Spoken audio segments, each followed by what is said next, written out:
జరుగుతున్నాయి కదా. ఇప్పుడు అల్లు అర్జున్, స్నేహారెడ్డి ఇట్లాంటి లెక్కలు ఎన్ని జరుగుతున్నాయి. ఇప్పుడు అతని పేరేంటి మంచు మనోజ్ ఇట్లా చూసుకుంటే అన్ని చోట్ల కూడా పెళ్లిళ్ళు అనేటువంటిది కలిసిపోతున్నాయి కదా. దట్ మీన్స్ ఇక్కడ తేడా వస్తుంది. అంటే వాళ్ళల్లో ఇదివరకు ఉన్నటువంటి స్పర్ధలు పక్కన పెట్టి కలిసిపోతున్నారు. ఇప్పుడు స్పర్ధలు లేదు. ఇక్కడ బీసీలు వచ్చేటప్పటికి ఆ కలయిక రావట్లే.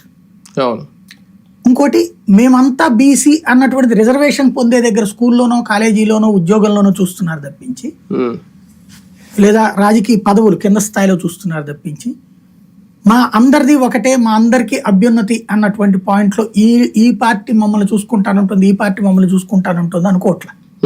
రెండోది, అది ఇంకా తెలుగుదేశం పార్టీది ఒకప్పటి బీసీకి కంచుకోవట్లాంటి, దాన్ని దాటేసి అంతా ఇటు వస్తారనుకునేటటువంటిది భ్రమని తేల్చారు. రెండవది, ఈ క్రమంలో సొంత వాళ్ళ చేతన నెట్టివేయబడ్డాడు జగన్మోహన్ రెడ్డి.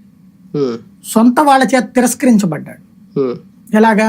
రెడ్డి సామాజిక వర్గం డిజోన్ చేసుకుంది, కమ్మ సామాజిక వర్గం చంద్రబాబుని కడుపులో పెట్టుకుంది, కాపు సామాజిక వర్గం పవన్ కళ్యాణ్ని నెత్తిన పెట్టుకుంది, రెడ్డి సామాజిక వర్గం ఇసిరేసింది.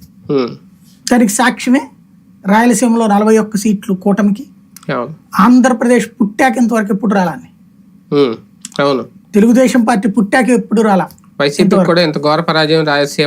కాంగ్రెస్ పార్టీలో కూడా లేదు ఎప్పుడు. వైఎస్ఆర్ ఉన్నప్పుడు. కాబట్టి